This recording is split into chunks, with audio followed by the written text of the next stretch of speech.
2 balls and a strike to count on Taylor. Reyes fires, swinging a drive, deep left field. It's his way back. Walk-a-walk. What's up, everyone? Welcome into DodgerHeads, presented by DodgerBlue.com. My name is Jeff Spiegel, joined today by Matt Moreno. Matt, we're talking Kenley Jansen. I know it's the lockout, but we're circling back to a couple things that sort of surfaced at the tail end. Maybe got lost in the shuffle with Corey Seager and Chris Taylor and Max Scherzer and everything going on. But some news, some reporting, I should say, that Kenley Jansen has been connected to the Marlins, some other teams. David Vassegh said that Don Mattingly and the Marlins have reached out. When he was asked, Andrew Friedman basically said, hey, you know what? Kenley Jansen has earned the right to take time to consider offers, to listen to teams in free agency. So what are you hearing about Kenley Jansen and whether or not his time with the Dodgers might be coming to an end? Yeah, this one is a bit of a difficult read for me. I think everything, heading into the offseason, this past season, and we've talked about this, the likelihood, the expectation that maybe the Dodgers would re-sign Kenley Jansen was virtually zero, right? Like, he was coming off a down year. He obviously wasn't on the mound when the Dodgers were, en route to winning the World Series. He wasn't closing games because he struggled. Then he had a bounce back season. We both kind of agreed that, hey, he might be pitching his way into re-signing. The Dodgers don't, Blake Treinen could be an option, but they don't necessarily, it wouldn't hurt to have, Kenley Jansen still saving games, as much as the fans might be upset with that.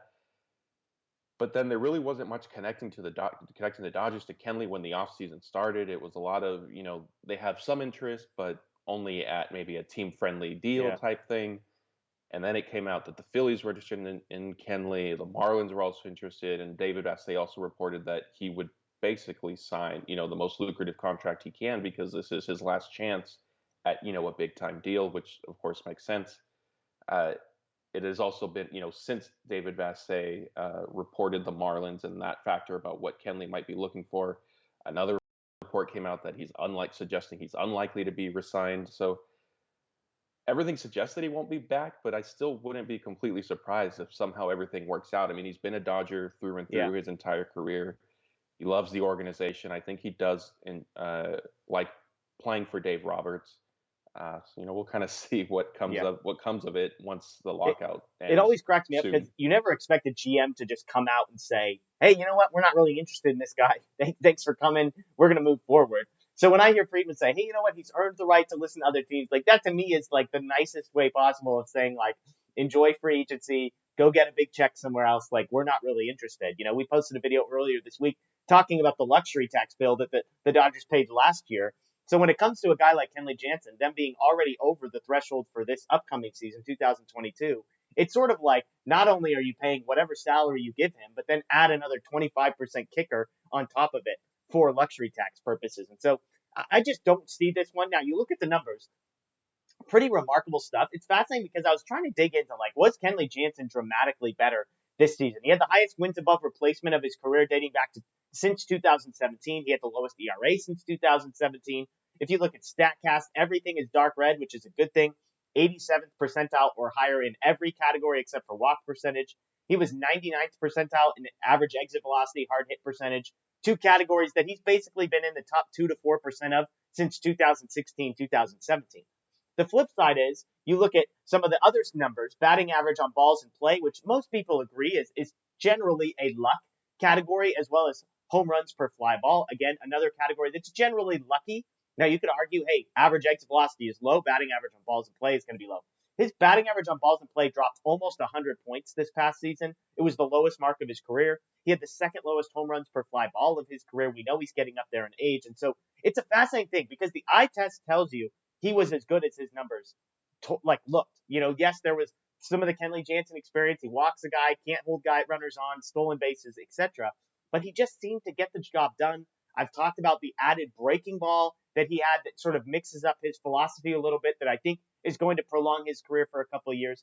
So all this is a long-winded way of me coming to you, Matt, and saying, do the Dodgers need Kenley Jansen back? You mentioned they have Blake Treinen.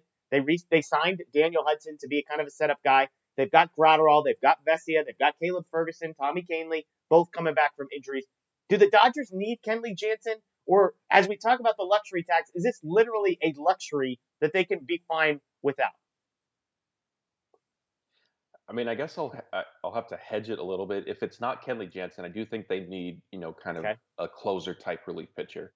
And for me, the main reason, as much as I'm a big believer in Blake Treinen, I think he is capable of pitching well and definitely in Yeah. big spots, and he's shown that. Is if you don't have Kenley Jansen or somebody, similar to that experience, that talent level, it's going to put more pressure on the rest of your bullpen because now you're short one, sort of quality relief pitcher. Brusdar Graterol did take kind of a step forward, Yeah. but we still need to see, a little bit more consistency with him. Joe Kelly is a free agent as well. Maybe they re-sign him, but I would argue that he also, similar to Kenley Jansen, can be a little bit of a roller coaster at times. Uh, and Caleb Ferguson and Tommy Camley, sure Yeah. they can possibly contribute, but they're both coming off significant injuries. As much as Tommy John is semi-routine now for pitchers these days, they Yeah. still need a little bit of time to find their footing again. So for those reasons, I would say yes, you need Kenley Jansen or another late inning relief pitcher or closer just to kind of shore up the overall bullpen as opposed to kind of the specific. So let me role, ask if you that this. makes You sense. mentioned Joe Kelly, who's a guy that I've been interested in basically the entirety of the offseason. And we did a video on the bullpen, by the way, which I would encourage people to go back and watch. Nothing really has changed. They signed Daniel Hudson literally as we were finishing recording that. But there's a lot of guys in that group, I think is the one thing I would say. It's not like they have unlimited 40-man roster spots, and a lot of those guys don't have options. So if they sign somebody, it might mean Evan Phillips or somebody like that would be out. But if you had to choose between Kenley Jansen and, let's say, $14 million a year or Joe Kelly at $6 or $7 million a year, who would you take? Probably Joe Kelly, with the caveat that then that money is spent on like Yeah. Freddie Freeman, excuse me, or Okay. Chris Bryant type, and that I think could end up being a huge factor. As the Dodgers have Yeah. other significant holes on the roster, if you will, with obviously Corey Seager leaving. That's a big left-handed bat that you lose. So if it comes down to it and they kind of reallocate the resources to a Joe Kelly, but then a pretty premier position player, then hey, I think that balances itself out. But if it's strictly only Joe Kelly or Kenley Jansen, I think it would Yeah. need to be Kenley Honestly, Jansen. I would say take all of that money and don't even sign another relief pitcher. I'm more confident, I think, in the group that they have and just sort of the depth and trusting Friedman to find some pieces, Bickford types, and going and spending. And I think my second choice would be if I have to sign one, then give me Joe Kelly for less money. I think just age-wise and sort of stuff-wise, I like the way that he fits the role. There's not going to be a clubhouse issue of am I the closer, am I not the closer. And then third on that list would be Kenley Jansen. I've said all along I'm fine with him leaving. Nothing personal against him. I just don't want to spend that amount of money on a guy at his age that's a closer that has been sort of a little bit inconsistent over the last few years. I think he's going to be good. I think it's hilarious that he's connected to the Marlins because it's like they don't spend any money. They're going to spend $14 million on a closer.